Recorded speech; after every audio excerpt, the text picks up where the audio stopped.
And what's up, everybody? Welcome in Monday episode. It is GC Live. I am Wes Mitchell, joined right now by our good buddy Collyn Taylor. We'll be joined a little bit later on by Mike Uva as well. Jam-packed show for you here today. Coming off the bye week, took a couple of days off from the show last week, so we're back and diving right in. This show is brought to you by our good buddy Clint Hammond of the Mortgage Network, 803-771-6933. I'll tell you all a little bit more about Clint later on. But Collyn has a busy day. We've got press conferences going on. It has officially hit that time period where you have football going on. You have men's basketball, women's basketball tipping off. Collyn, nice enough to join us. Collyn, how we doing, man? We are fantastic. Coming off a good weekend where you got to sit around and watch some football instead of covering it. And my weekend was less cool than yours. I didn't get to go to a World Series game, but fun and rested and ready for the Final Four and then hoops starting up. Definitely, man. So obviously you look and Frank Martin spoke today a pretty good bit, went in depth as he always does. What were your takeaways from what Frank had to say today? Obviously, so what exhibition is right around the corner. They've already had, I guess, their secret scrimmage, as you call it. And then before we know it, man, I mean, these things always come up quick, but before we know it, the first actual real game of the season will tip off. So big picture. Or I see broadly, I should say. Any takeaways from Frank Martin today that caught your attention? And obviously, the rest of you can go read about it on GamecockCentral.com. Yeah, Frank, obviously very optimistic at this point in the year, is very happy with the progress he's seen made from, anytime you bring in, I think 6 transfers and 3 freshmen to a team that lost so much, that's not coming off a good year. There's some trepidation. There's some worry about what it might look like. And so far, so good. Frank Martin was very pleased with the progress they've been making defensively, very pleased with where things are from a gelling standpoint, from a team camaraderie standpoint. He's very happy right now. That might change in 8 days after their first quote unquote real game. But we'll see. He's very, very happy with the progress. Really, really pleased. He went on for a while about the freshman class and the point guard position, but a lot of good pieces in place. If you're Frank Martin right now, and now it's about figuring out how they all fit together and trying to maximize as much talent as you can possibly get. No doubt, man. So it's going to be obviously a little bit of a lot of a new look team for fans. When they get out there, they watch this team for the first time. Obviously, you got, your Jermaine Couisnard's back, your Keyshawn Bryant's, but there's going to be a long list, and they come from all different backgrounds. You've got transfers, you've got true freshmen. They're going to be sort of incorporating them in. What have you thought of the way the staff has tried to sort of implement those guys into, I don't know, man, for the lack of a better word, like the culture of this program? Like, I think, I saw Mart was talking about how they were maybe a little bit of a quiet basketball team last year. And I think, Frank has talked a bit about how COVID may be just the way things had to be logistically made for a team that wasn't all that tight knit potentially last year. And I think when things went bad, maybe that was apparent from sort of some of the reactions. Not that it necessarily guarantees you're going to win basketball games, but Frank does seem very, I would say, happy with the way this team has started to come together, especially considering how many of the guys are on the court for the first time together, starting this offseason. Yeah, and they went into this offseason knowing that there was going to be turnover. They went in knowing that they were going to have to go out and get a bunch of new faces, whether that's through the transfer portal, which they exploited to no end, through the freshman recruiting class, which they used. So they knew that it was going to look different, and they went out and recruited to, okay, what's made us successful in the past, and that goes with physicality, on-ball defense, 2 bigs on the floor at the same time, not just 6'7" forwards playing at the 4 and the 5. They have some size again for the first time really since you had Mike Kotsar and Chris Silva on the floor at the same time. They went out and recruited to the personality of Frank Martin, to the personality of this staff. And you see that. Does that mean they're going to go out and win 20 games? no one knows at this point. But they feel like they have much more of a roster that Frank Martin likes to work with, and they have more of a roster that fits the personality and the values of the program that they've put into place over the last 6 or 7 years that led up to obviously them getting to a Final Four and making that tournament run. So exhibition is this Thursday, 7 p.m. That's against Benedict. That is obviously in Columbia. Then you fast forward ahead next Tuesday. Wow, believe it or not, November 9th, USC Upstate. That in Columbia as well on SEC Network Plus. And then after that, they're competing in the Asheville Championship. So season right around the corner. Collyn, let's say you personally, I don't want to speak for the fan base, but what are your expectations for this team, man? Like what do you think is fair? I think, I mean, I'll speak for myself. I went into last year thinking this was going to be just at least a really solid basketball team. And then even as the season went on, I kept maybe saying, well, they've had all the COVID issues. Once they gel together, a lot of times Frank's teams, there'll be sort of a moment where they just sort of click and they'll get it going. And it just never quite happened. What are fair expectations? I mean, you just said it. Nobody really knows, but you personally, what are you thinking as we go into this season? Yeah, I think they'll be better. Absolutely. I think you don't add what you've added in terms of the transfer portal and fitting the style of play you want and not improve.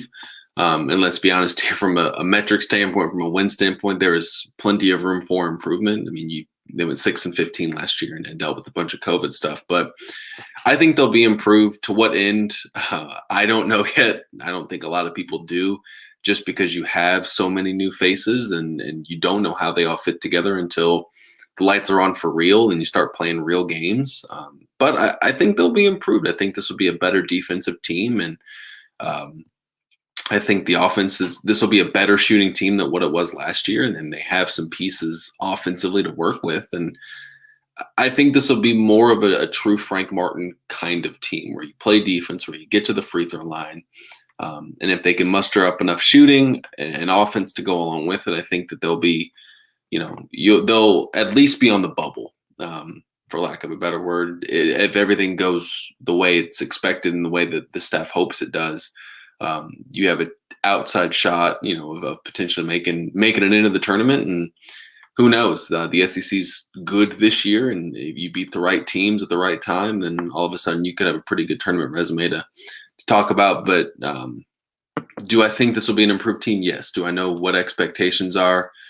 It's really hard to say given the strength of this league and then the strength of the schedule that they're going to be playing this year. Again, joined by Collyn Taylor, GamecockCentral.com. He is on our Primal Gourmet chat line. Collyn, I'm reading right now, probably no Kuznar, no Keyshawn Bryant for the exhibition. Not anything for fans to be overly alarmed about, more of just, hey, they're banged up, nicked up, however you want to say it. If it was the regular season, they'd probably be out there. But that offers really an opportunity for a number of these guys to sort of get in there and get some time on the floor. Frank's going to manage an exhibition game quite differently than he would, a regular season game where you're trying to just go win the game. So who are the guys? And I know it's a long list at this point, but let's say we have maybe a casual Gamecock fan listening or watching, and they're overwhelmed by the number of new people on this team. Can we whittle it down for them a little bit? Who are the people that they're going to need to know right off the bat? Like who are the kids that you're sitting there saying probably are going to need to play very well, or you expect to play very well if South Carolina is going to be a good basketball team, other than the guys that there would already be very familiar with? So I'm kind of thinking along the terms of like either newcomers or guys who maybe haven't played as much in the past and are going to have to step up. Yeah, so it's a trio of transfers in James Reese, Eric Stevenson, and AJ Wilson. All three are in contention to at least at minimum play a very, very key role off the bench and potentially start. James Reese, Frank Martin even said it today that Reese has the potential to be one of the best defenders he's ever coached. He says he has all the tools and skills that in needed to be an elite defender in the SEC. And Eric Stevenson's just a winner. He's a dude that understands how to defend, understands how to play. I mean, a dude's been in college basketball probably feels like for as long as I've been alive. I think this is his 4th or 5th year in college basketball, and he's just been around the block a time or two and understands how Frank Martin wants to play and has kind of seen it all. So those are the two from the backcourt position. And then AJ Wilson he's been likened to Chris Silva a little bit from a physicality and from a athleticism at the rim standpoint. So I would pay attention to those. He's a forward. He'll probably, if I'm handicapping things right now, he'd probably start at the 4 if we're sitting here today. Those are the 3 that are really going to be key from a newcomer perspective. And then from a freshman perspective, I would probably say Devin Carter, just as an elite scorer, athleticism to boot. Very high on him. From the staff's very high on him. The outside world's very high on Devin Carter. And then from a guy maybe that fans don't know a whole lot about, I'd probably go with Trayvon Minot. Came in mid-year last year. Really, I mean, he's down 30 pounds from the spring and has really reshaped his body to be able to help. I don't know if he'll start, but he's someone that can come in and give you good minutes off the bench, or at least the staff's hoping he will, at least from an offensive standpoint. Yeah, Devin Carter, to me, man, seems to be the guy that even as someone who does not cover basketball, that name, I feel like from the second he signed and then the second he arrived in Columbia, his name just like people are mentioning this kid.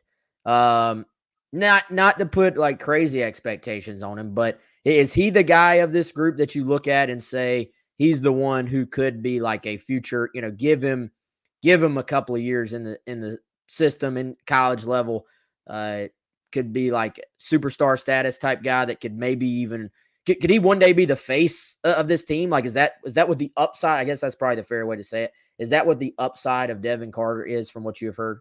Oh, absolutely. This is a guy that even over the summer in talking to folks that they're like, hey, don't be surprised if he's not here in a couple years in terms of going pro. I mean, he's, the real, from everything that's been said about, workouts and just preseason practice, he's the real deal. And does that mean he's going to come out and average, 30 points and win SEC Freshman of the Year? Very, very, very, very early to tell, but he's a guy with all the upside in the world, a scorer at a high school, went to Brewster Prep, one of the best high school prep programs in the country. And even the coach up there said he's one of the best players I've ever coached. Loves to play physical, takes coaching well. He's someone that the staff is very high on, and I wouldn't be shocked if Devin Carter had a very, very big role on this team, even if he doesn't start early in the season. So let's real quick, Collyn, let's talk point guard. That's a spot South Carolina obviously has had their share of struggles at that position the last few years, I would say. Who's in the running there? Do you have a feel for like if this was day one, who would be the guy there, or is that still TBD? It's still kind of TBD at the moment. I mean, let's be honest, point guard's been the glaring issue over the last couple years. They really haven't had a settled point guard spot or competition really since PJ Dozier left. You got really good minutes from Jermaine Couisnard at the point in, I guess that would have been 2019, but that came halfway through the year, and they haven't had a very, solid point guard start to finish since PJ Dozier. But Jermaine Couisnard obviously in the running again. Frank Martin trusts him. He's in a much better place mentally than he was last year. Jacoby Wright, a top 120 kid coming out of high school, freshman, who will probably get some reps at the point guard position as well. Chico Carter is another one who's kind of having to be rewired a little bit from the point guard position. Played a lot of the shooting guard spot at Murray State, and then having to kind of relearn it under Frank, which is not easy. And Frank Martin even mentioned that today. Then Eric Stevenson, a little bit, hasn't played a lot there in the preseason, but they think he can if he needs to, if they're really pressed into action there. But your two guys right now, or three guys right now, are Jermaine Couisnard, Jacoby Wright, and Chico Carter, with as it sits right now, the way Frank Martin talked today, I wouldn't be shocked if Jermaine was your starting point guard early in the season, and then you see how things develop with a Chico or a Jacoby as the season goes along. Let's talk a little bit of women's basketball for a second here, Collyn. Exhibition for them today. That is, let's see, 7 p.m. Colonial Life Arena. Doors open at 6 o'clock. No TV or radio for that. So if you want to see it, you're going to have to go check it out for yourself. Man, there have been high expectations, obviously, for this program, Collyn. Dawn has built that. But I don't know if they've gone into a season where the expectations are quite what they are right now. Is this, I feel weird even saying this. Like, is this a national championship or bust season? Like, is that even fair? I feel like it certainly is a Final Four or bust season. Mm-hmm. But have the expectations for this program and the way they have recruited, the way they finished out last year, getting just right there on the precipice of going to another national title game. Dude, is that fair to say? I'll ask it like that. Is that fair to say it's national title or bust, either from an interior, like how the girls are looking at this season, or even the fan base? Is it fair? Probably not. Is it the way that they've probably talked about it? Yes. Is the way the fan base is talking about it? Yes. You don't do what you did to where you're, I think, a layup away from going to a national title game and being the favorite there in the game, to then bringing back your entire team, enrolling the number one recruiting class, and improving along with that, to not think that you're going to win a national title. This is Final Four bust, absolutely. And the talk now becomes not, can they win a national title? It's, can you go undefeated? Can you beat every team on the schedule? Are you one of the best women's college basketball teams or college basketball teams, period, over the last 5 or 6 years?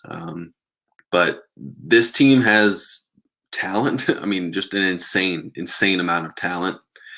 And it would be a shock to me if they weren't at least playing for a national title this year as we sit here in the beginning of November and the season set to start unofficially tonight. And I think we're going to look back on this team in 5 or 6 years and realize just how much WNBA talent and Team USA talent you had in Columbia, South Carolina during this 2021-2022 season.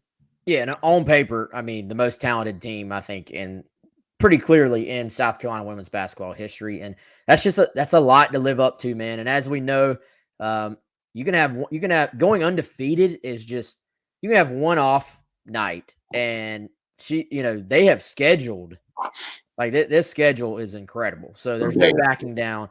I don't feel like they built the schedule to say, oh, we want to go undefeated. They built the schedule to be ready when tournament time comes to go win a national championship. So undefeated would be awesome. It'd be amazing to be in that record book for that program. But obviously the goal is to go win it all. Collyn, I know you got to get out of here, man. We appreciate the time as always. We'll let you get rolling, and I'll talk to you soon, okay? Awesome. Appreciate it. Go Braves.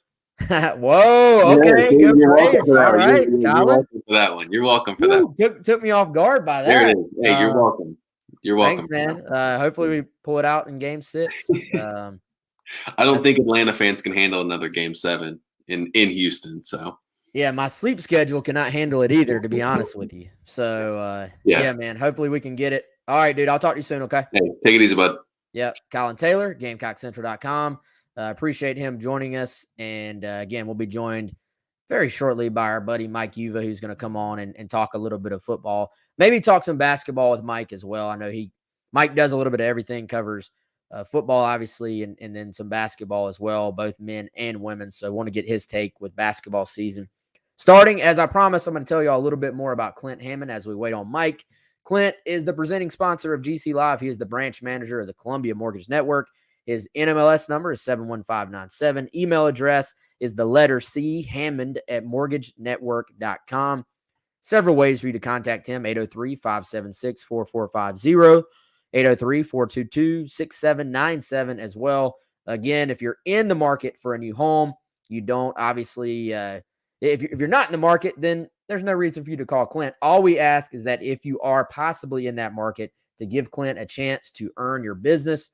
go check him out if you're in that market, or if you just want to see what your options are to maybe save a little bit of money and put yourself in a situation where you can save on that mortgage payment, maybe refinance. Clint is your guy. Again, ClintHammond.com for more information. And we appreciate Clint being our primary presenting sponsor right here on GC Live. You see his name above my head every single day. Some quick football updates. And by the way, if you're on the YouTube version of the show or Facebook version, we're live every single day, pretty much every single day. We do take a few days off every now and then, but for the most part, every single day, 2:00, you can put your questions in the comment section, and it is free to watch. Video version of the show on those platforms. We appreciate that. And you can, of course, subscribe to us on YouTube or subscribe on all the major podcast platforms. Shane Beamer speaking on Sunday on his teleconference, fresh off the bye week. South Carolina players actually got the weekend off, got a chance to go back home. They basically got from Thursday morning on, they had a quick lift on Thursday, but they got pretty much most of Thursday, Friday, Saturday off. They got to go home if they wanted to. Back practicing, doing a little bit on Monday, a little bit on Sunday, Monday off, and then back to the grind on Tuesday. Beamer with a quick injury update on Sunday said Jalen Dickerson, the safety, is doubtful for this week. Doesn't look like he will play against Florida. Zeb Nolan was limited on Sunday, did actually practice a little bit, but was unable to go. If he is not the starter, obviously, Beamer said they have confidence in Jason Brown, Colton Gauthier, or Connor Jordan to go out there. Another one of these situations where it doesn't sound like South Carolina is necessarily in the mood to go ahead and announce a starter. They'll wait and see. Beamer did mention, he did say this, that Nolan, or quarterbacks in general, I guess is probably the more accurate way to say it, that he does not like the idea of sending a quarterback out there if he has not practiced much this week. So Nolan limited on Sunday. The team has Monday off from team activities other than like rehab and stuff like that. So really you're looking these next couple of days. I would say by Wednesday, internally, you're going to have a pretty good idea, whether you announce it or not, you're going to have a pretty good idea of what direction you're going at the quarterback position. And I tend to still think this is probably when Jason Brown is going to get his opportunity. I think we'll be able to get a little bit more information on that as the week goes on. We'll probably have a pretty good idea of who's going to get their chance to go start. But my guess, as we sit here right now, Monday afternoon, I said it middle of last week as well, I would lean towards Jason Brown getting his opportunity to start for the first time.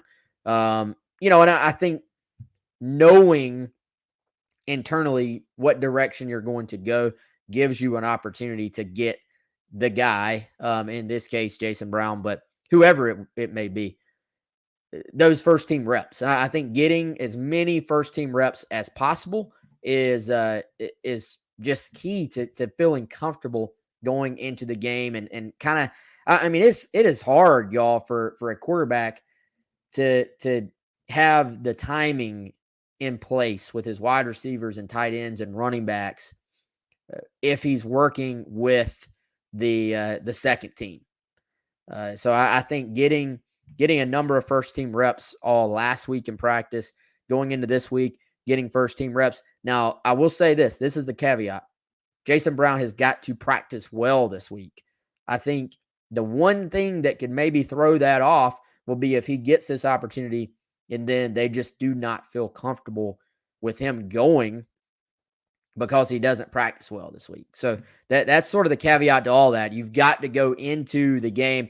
We're not at practice as fans, as media, as whoever. We're not at practice. So we can sit here and assume, we can all say on the surface, Jason Brown should get his chance. This should be his opportunity. That's probably true. I agree with that thought process, but he's still got to go earn it, right? He's got to play well in practice leading up to it. That there was y'all remember last year when South Carolina opened up the quarterback competition, and it looked like Ryan Helinski was going to get an opportunity to start, and just from everything I heard, did not practice well at all that week of practice leading into the Ole Miss game, and just the staff felt like they couldn't put him on the field. They felt like they could not start him. So, I think if you get that opportunity, what I'm trying to say is if you get that opportunity, if you're Jason Brown, you have to take advantage of it and make sure your teammates, make sure the coaching staff has a chance to feel comfortable with you going out there. We're going to be joined now. The sun is shining on our buddy Mike Uva. We're going to bring him in right now. He is on brand today, rocking the Bojangles hat. Mikey, how we doing, buddy? Doing good, man. Yeah, I got a little North Carolina sun on my neck, so I'm probably gonna have a nice little sunburn afterwards. But it's all right. That means we're back down the Carolinas. The weather is beautiful here. Yeah, looks like perfect, man. Like you're in the perfect setting. The sun is shining directly on you, man. Looks great. Beautiful day out. Let's talk some bye week, man. Obviously, that's a time when teams want to get back to fundamentals a little bit. They want to self-scout a little bit. I know you were on the teleconference yesterday, Mike. You asked a question for Shane Beamer as well. What were your maybe takeaways, if anything, from either what you've heard going on during the bye week or just from what Shane Beamer had to say on that Sunday teleconference last night, man? I mean, it's pretty much standard, which is that bye week is very similar to how you approach fall training camp, right? When you're heading into the season, you're worrying about yourself more than anything else. You're not necessarily worrying about an opponent. And yes, you do have extra time to be able to prepare for Florida, but at the same time, too, this extra week more than anything, especially with what we've seen from some of the struggles that South Carolina has had this year, being able to go back and correct some of the things that they've had issues internally couldn't come at a better time, and just being able to address some of those things because you know they are 4-4, but this team, when you look at it in comparison to last year, big picture, I don't think that they're worse.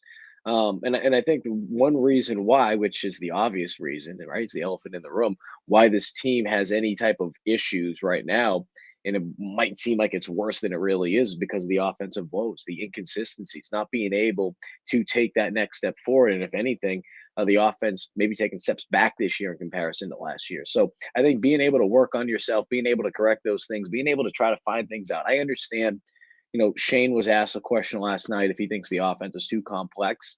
Um, and it's not saying that I think he's lying when he says that, but I do think that it is complex in terms of how people are playing. And the biggest thing that I keep going back to is if guys aren't playing fast, that means they're thinking more when they're on the field. If they're not thinking as much and they can just go out there and react, they feel more comfortable with it. So I think that is one of the issues. And I think that is what's been holding this offense back more than anything. It's just that it doesn't seem like they're comfortable running the type of offense that they've been running so far this year. I could not agree more, man. I was on JB and Goldwater today. I know you do their show quite a bit as well. And they asked me the same thing. They said, respond to what Shane Beamer said. And my thought process was maybe in a vacuum, how complex an offense is sort of it's a moving answer. Like if you have a bunch of second and third year guys who have all played in this offense for a few years and they're just extremely comfortable in it and they're all executing at a high level, the same exact offense, the same exact approach, you may say, no, it's not too complicated. It's not too complex. But I think people, because, Beamer's response was, well, how would anybody know if they're not in the building, basically? Mm-hmm.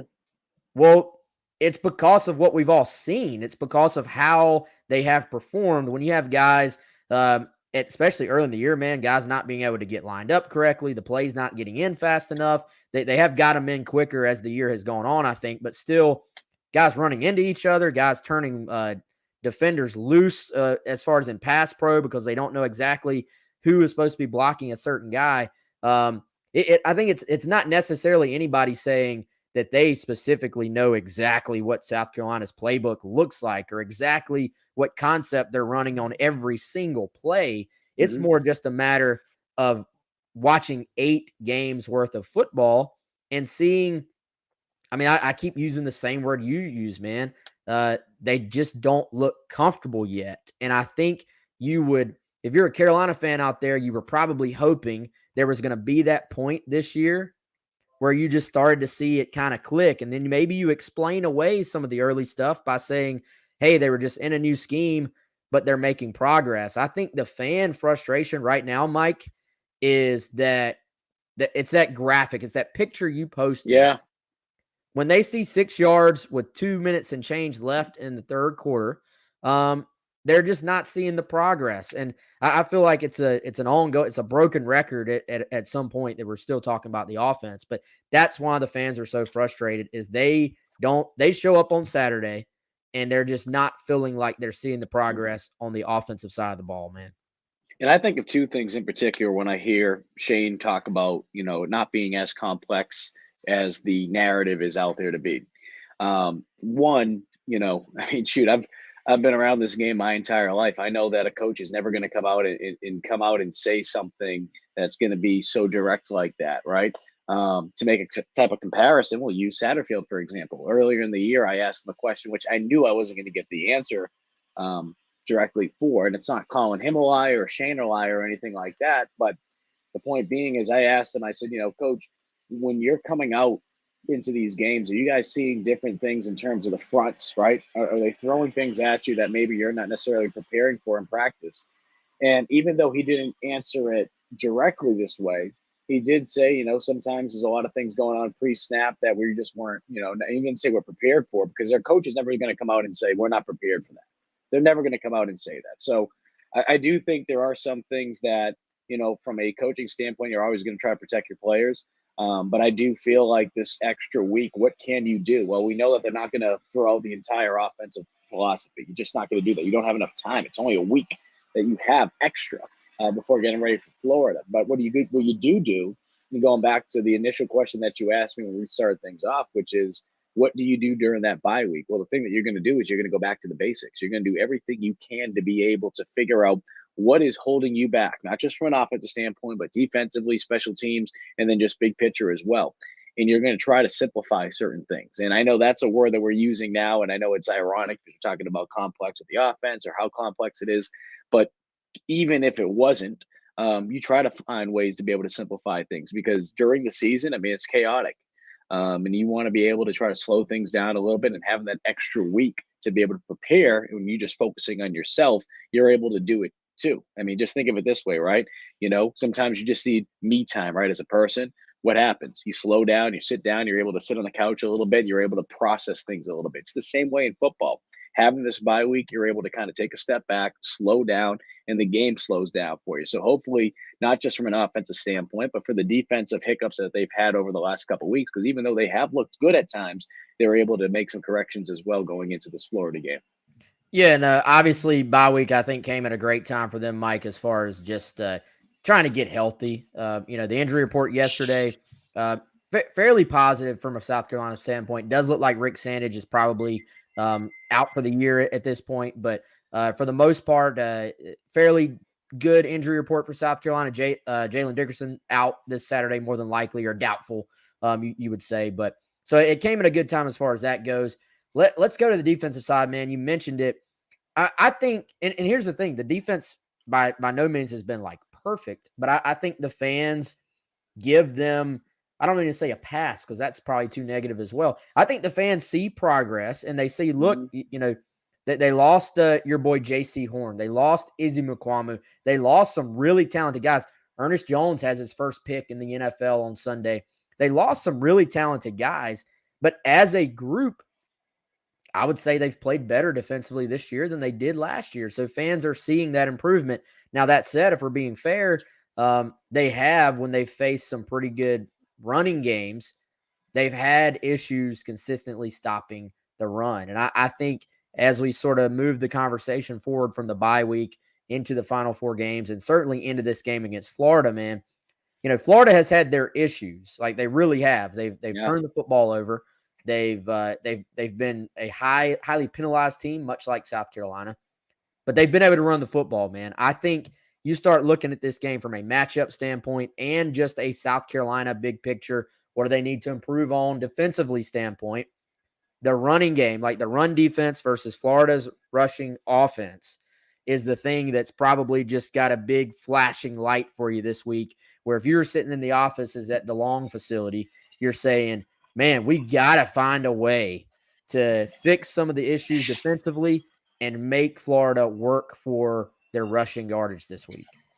And not just that, but the fact that Florida has a quarterback that's a dual threat guy that can be able to use his feet and be able to get outside the pocket. And, I'm trying to think back to this season. I mean, some of the guys that South Carolina has played um, from a scramble standpoint, this might be the most athletic quarterback they've seen that can be able to do the things that he is able to do. So, I say all that because what that also puts pressure on, it puts pressure on the defensive backs. And as a unit, the defensive backs going into this season, there were a lot of questions because a lot of these guys either transferred in or maybe they just didn't have that experience of playing SEC football. But now you've got to a point where you've played 8 games, you're coming off a bye week, you have the back half of your schedule. You're going to have to step up, but now you're going to be asked to do things that you haven't really had to do as much this season. And that's not saying that every quarterback they've played has been a pocket passer. I know that. But when you look at the skill set that this quarterback has for Florida in particular, it's just a little bit different. The pressure that puts on you as a defensive back is you have to be able to latch onto your receiver, with scramble rules. You got to make sure you're doing your 111.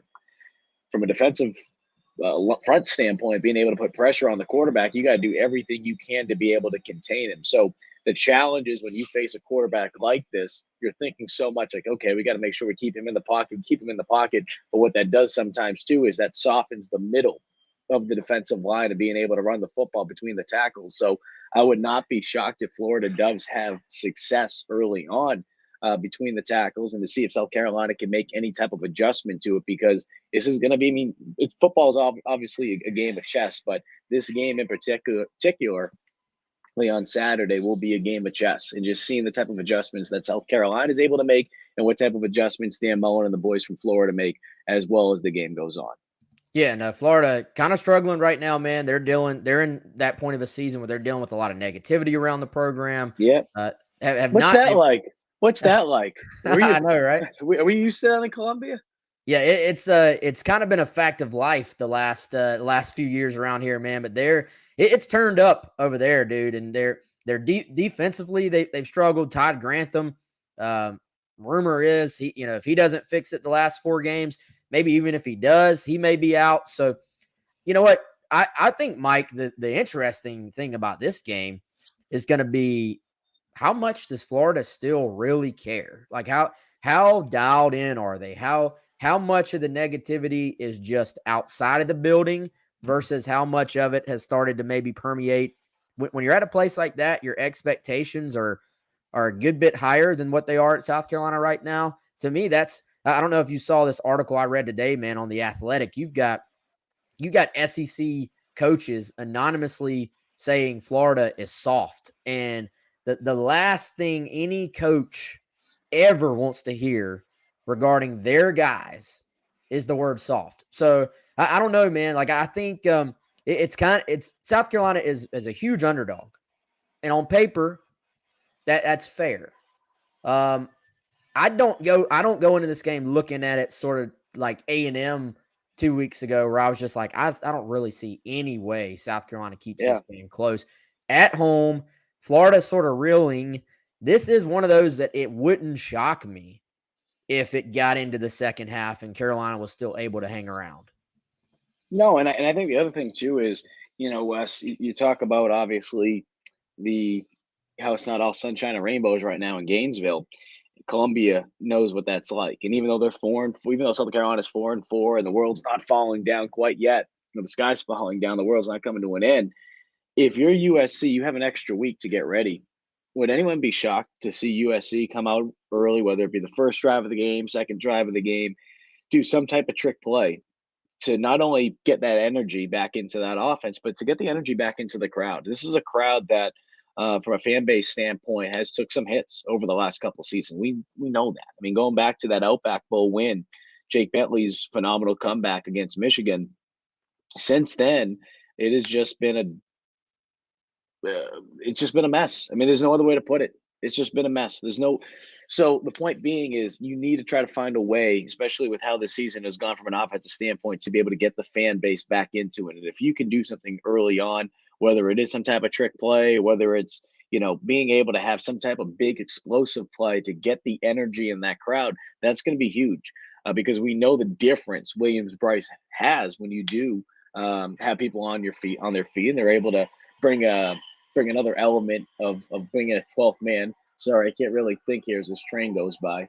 But being able to have that energy inside the crowd, with the crowd inside that stadium, I think can make a big difference, because if it's quiet, I mean, shoot, the home field advantage goes right out the window. Do I expect there to be a good crowd? I do. I do expect there to be a good crowd. It's a night game. I know we've gone back and forth on it. It's ironic, right? To hear some people say now, like, oh, we're getting all these night games now. Well, it wasn't too long ago. I mean, shoot, go back to last season. You could go back more so the year before, because obviously COVID kind of put a damper in a lot of things with tailgatings and whatnot. But people were complaining that there were too many noon games. Now I hear people want noon games. I mean, you have a night game. And by the way, and I have not put this out there yet, little heads up to all our listeners right now. Steven Garcia is going to be in town for the game this week. So maybe Garcia will be able to have a talk with some of those quarterbacks. I don't know. But I do know that he likes to go over to the building when he does come in, and sometimes be able to speak to them, and say what you will about the guy, but at the same time too, he's arguably one of the best quarterbacks in Gamecock history. So any type of insight that he can be able to provide those guys and be able to help them out is huge. But at the end of the day, it doesn't matter if Steven Garcia is coming through those doors. It doesn't matter if Connor Shaw is talking to those guys 24/7. They got to be able to execute on the field. And I think that is the frustrating part, because from an offensive standpoint, we can sit here, talk about Marcus Satterfield. I understand that. I understand the frustration. But at the end of the day, what the playbook is the playbook. And they got to find a way to be able to execute it on the field. And I don't care what the type of calls are. Seventh game into the year, only having 15 yards after 3 quarters against Texas A&M, that's inexcusable. I mean, TikTok Tech could probably have not scored, at least, provided a little bit more offensive yardage than what South Carolina did through 3 quarters. It was just awful. And they know that. We don't need to beat a dead horse, but you got to be able to find a way now to be able to bounce back and get that mojo going and be able to get that confidence back against Florida inside your own stadium. Look, speaking of quarterbacks, man, are you buying that Zeb is still potentially going to start on Saturday, or do you think this is Jason Brown's chance to go play? I'm not saying Zeb isn't going to be, quote, available, but to me, there's a huge difference in Zeb Nolan is available by Saturday versus being available enough, tomorrow, Wednesday, Thursday, when the bulk of your practice is going on, to actually go prepare. You're really talking about Jason Brown having an opportunity to have, I mean, they practiced Monday, Tuesday, Wednesday last week. He's taking first team reps, then get a bunch of first team reps this week. I think we're in sort of the coach speak side of this thing right now. I think Zeb's probably available. I'm anticipating that fans get to see Jason Brown get his chance to go start, man. If the circumstances were the way they were going into week 1, I would say that Zeb would have a good shot to be able to start. The reason I say that is based on everything that we've been told, whether it be in press conferences, whether it be from people that are close to the program. Jason Brown was struggling to be able to pick up the playbook early on. Mm-hmm. He's been able to buckle down. And as we know, and it's not just on show, it's not just for show on social media. The guy has been bought in from day one. He's been a tremendous team player from everything that we've been told, and he's been committed. Well, now it's funny how football works, right? A couple of weeks go in, 2 quarterbacks go down, and now it's your opportunity to be able to step up. So with that being said, I feel like the coaches have more confidence in him with his knowledge of the playbook and his understanding of the playbook. So I feel like that makes them feel better to be able to give him the keys to the offense. Plus, I just don't think, because I just don't think Zeb's done for the year in order to be able to start. And the reason I say that is Jason Brown goes out there and God forbid he struggles. Now what? That's not to say you might not see Colton Gauthier, because you might see Colton. But I think that based on how Jason performs, not just this week, but of course next week on the road against Missouri, will dictate heavily as to what South Carolina will do with the final 2 games of the year. I understand from a fan perspective why you would want to see quarterbacks outside of Zeb Nolan, because you're talking about the future. You want to be able to get guys in there that will be on your roster most likely next year, unless if anyone decided to enter the transfer portal.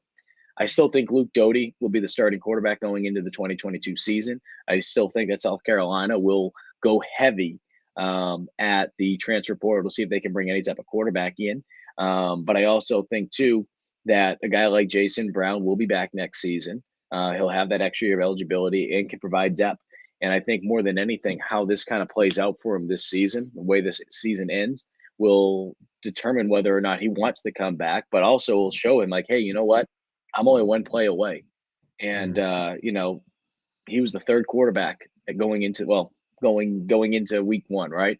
And now he has an opportunity most likely to start. So I say all this kind of stuff because yes, I do believe Jason Brown will be the guy going into this weekend's game, but I also think that this will have a lot to do with his future, not with just the program, but how South Carolina just evaluates that position moving forward, because that's a position that they definitely need depth at. They need to have guys that can push people, and that's not to say Colton Gauthier can't take a big jump from year one to year two, but I know people don't like hearing the C word, but I mean, that's what Clemson has been able to do over the last couple seasons, being able to cover them. They've always had quarterbacks, outside maybe of this season, that has really pushed the guy in front of them. And it's become kind of a factory over there. That's what you need to get back into doing. That's what South Carolina was really good at in that early 2010 period, because they had two guys that were really pushing each other, and they had guys that were ready in the wings. You need to be able to find a way to be able to get that position to be more competitive than it's been in the last couple of years.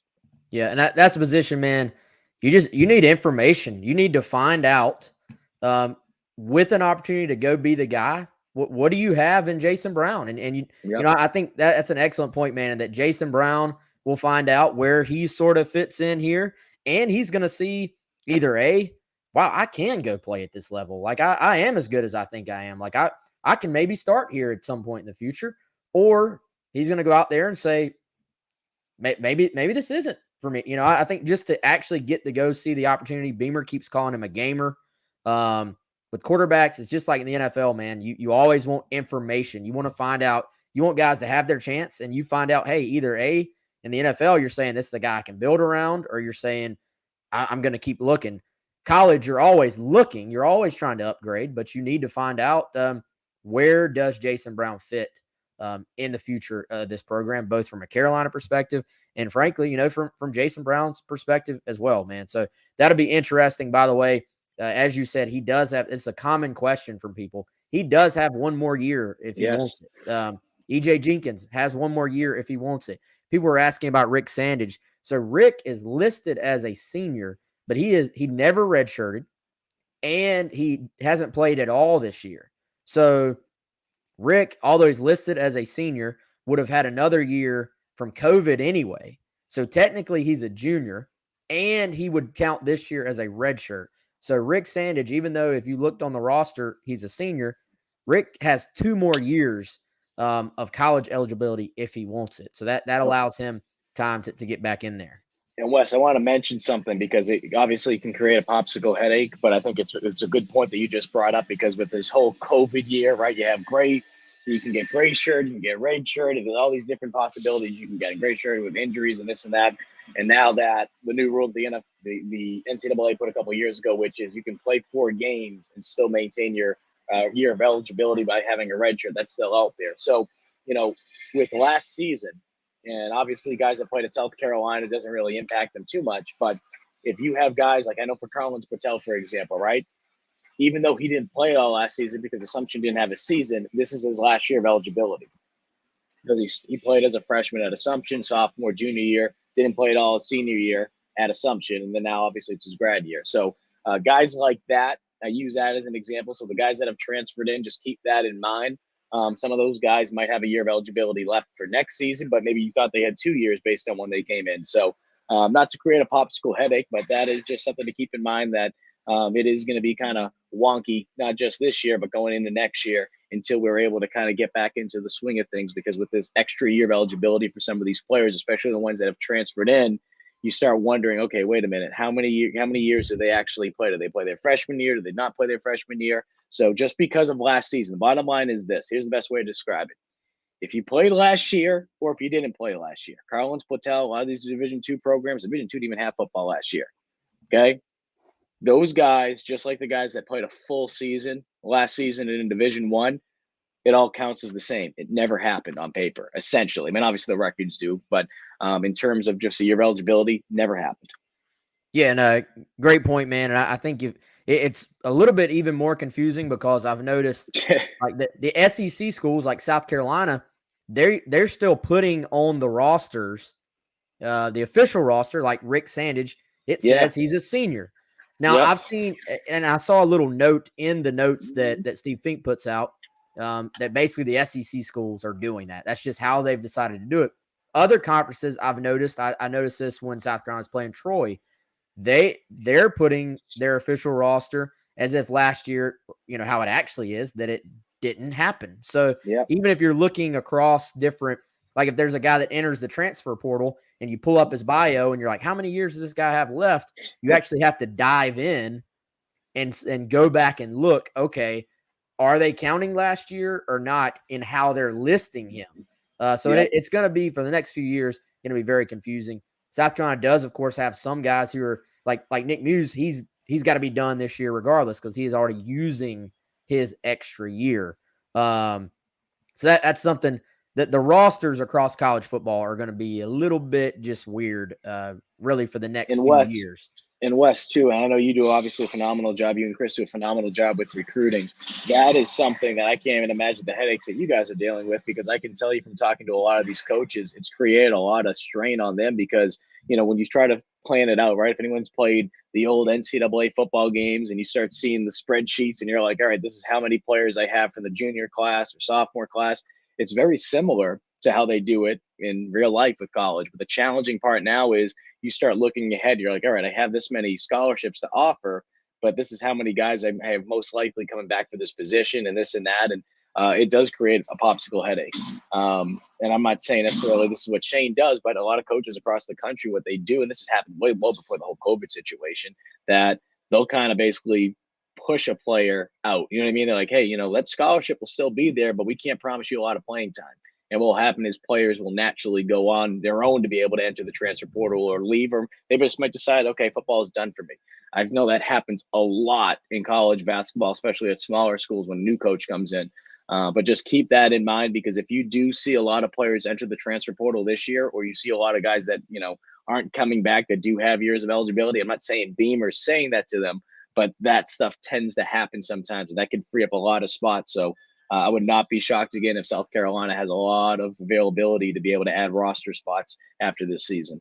Yeah, so don't panic if you're a fan and you see that. I think that's kind of a natural part of the process. And I feel like, Mike, when you have a new staff, you always have that like initial, we already saw it, last offseason. You have that initial deal where guys leave.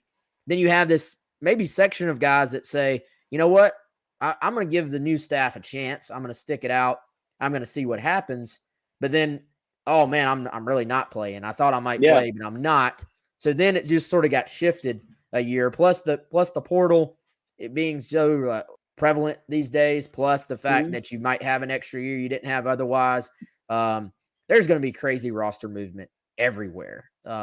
There'll be some good walk-on. There'll be some good walk-on opportunities, because if anything, with what's going on with the COVID, I keep calling it the COVID year of eligibility, and then also with the transfer portal, it really is hurting a lot of the guys. And I know you could probably talk about it better than I can. It's really hurting the guys that aren't necessarily 5 and 4 stars, but your 3 stars, your 2 stars, the guys that would have that preferred walk-on opportunity, because the roster spots it's all a mess right now.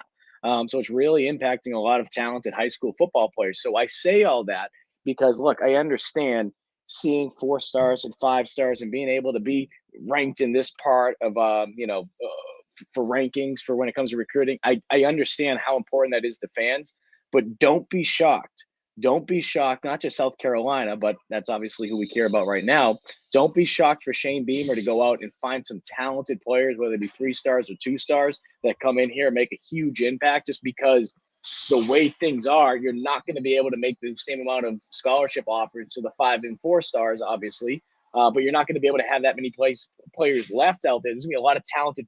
Point being is kind of like free agency. There's going to be a lot of talented players that are going to be out there that aren't getting scholarships offers across the country. And I would not be shocked for Shane, especially with the homework that he's done in South Carolina in particular, for him to bring in a lot of talented players and for them to be able to step up and kind of be like, 2-3 years from now, be like, whoa, who the hell was that guy that we brought in? Yeah, and luckily there's going to be a new rule in place where up to 7 guys that transfer out, you can replace them with guys coming in. So that's going to help, I think, everybody, and helps a lot of those high school kids you're talking about They had to do that because you've got high school kids who may have gotten scholarship opportunities before.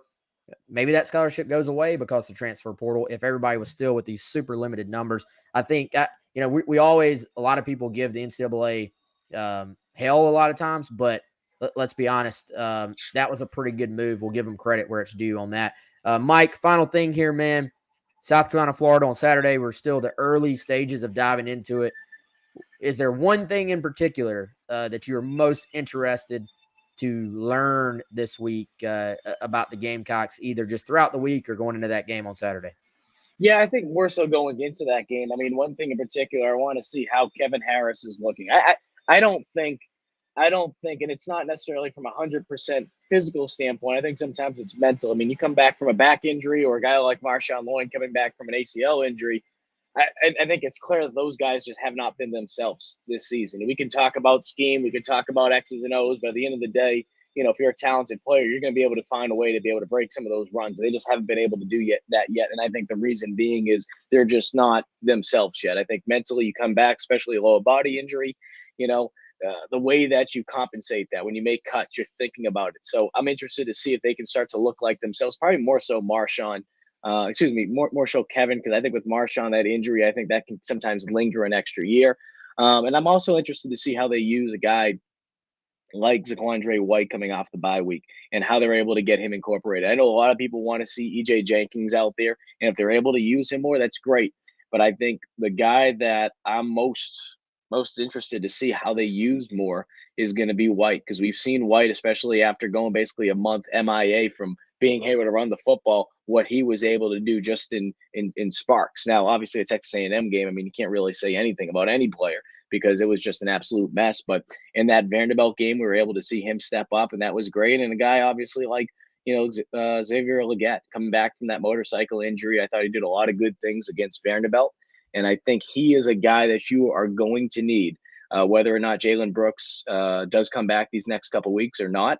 I think you're going to need another receiver to step up, because if not, it's going to become very similar to what we saw a couple of years ago, or I should say a year ago with Shi Smith, where you just put added attention to him. You bring an extra guy down the box, and you're basically telling South Carolina, look, we're taking your top receiver away. We're not going to let you run the football, and you're going to have to throw the football to someone else if you want to have success. And if South Carolina is put in a situation like that, you're going to need a receiver other than Josh Vann here. Josh Vann. Yeah, I'm coming back. I'm on my my playing time schedule here. Other than Vann to be able to step up, and I think Legette can be that guy, even if Brooks does come back, because I just really like the way Legette played in that Vanderbilt game. Yeah, he's done some good things, man. And dude, you've seen him. When you see that kid up close, y'all, I mean, he looks the part. Like he honestly is physically one of the best looking kids on that roster, in my opinion. So Legette's always been a guy, Mike, that I've sort of been, you just watch and you're waiting on that light bulb just to sort of to click on, and maybe that's happening. He's getting an opportunity here to go play. We'll certainly be watching him down the stretch. Mike, we appreciate it as always, man. Of course, y'all can check out Mike's stuff, GamecockCentral.com, at Mike_Uva. Good luck on the rest of the trip, man. Hopefully you got to spend some time with some family. Condolences to you and your football family for y'all's loss, man. And we'll see you soon, okay, man? Thank you, brother. All right, man. It's Mike Uva, our good friend. Go check him out. Now on GamecockCentral.com, so you can see him on Twitter and on GC. That's going to about do it for today's show, y'all. Again, this show is brought to you by our good friend Clint Hammond of the Mortgage Network. And tell you what, man, great stuff from Collyn, great stuff from Mike. And hold on, I got to tell you all about Dead Soxy. Check them out. You can get 25% off your order with the code COCKY. Go to deadsoxy.com, and you can get, as Chris says, the buttery soft feel on some excellent socks. You got some Gamecock socks, or if you want to just go with other colors, you got those as well, as you see on your screen right there. Go to deadsoxy.com. Use the code COCKY to get your 25% off your order. Always want to find a way to save you guys some money. Hang tight for tomorrow's show. Chris Clark will be back on air for that. And I'm working on, there's a concert coming up. I don't know if y'all are Corey Smith fans. I actually like Corey Smith a lot. I saw him quite a few times when I was in college. A good local artist, somewhat local, Southeast artist, I should say. Corey's from Georgia. I'm working on getting y'all some tickets that I'm going to give away at some point this week. So hopefully I can get that finalized. But if I do, I'll figure out a way to give those away to y'all here on the show later on this week. He's coming to Segra Park. So, yeah, appreciate y'all. Appreciate the support. Appreciate y'all watching. Jamie says he loves some Corey Smith. I'm a big Corey Smith fan too, dude. So hopefully I can get that finalized. I believe it is finalized, but I don't want to say for sure. Later on this week, I'll give away a couple of tickets to one of our lucky folks. All right, y'all. For everybody, for Collyn, for Mike, for Chris, who'll be back. Appreciate y'all, and we'll see you soon.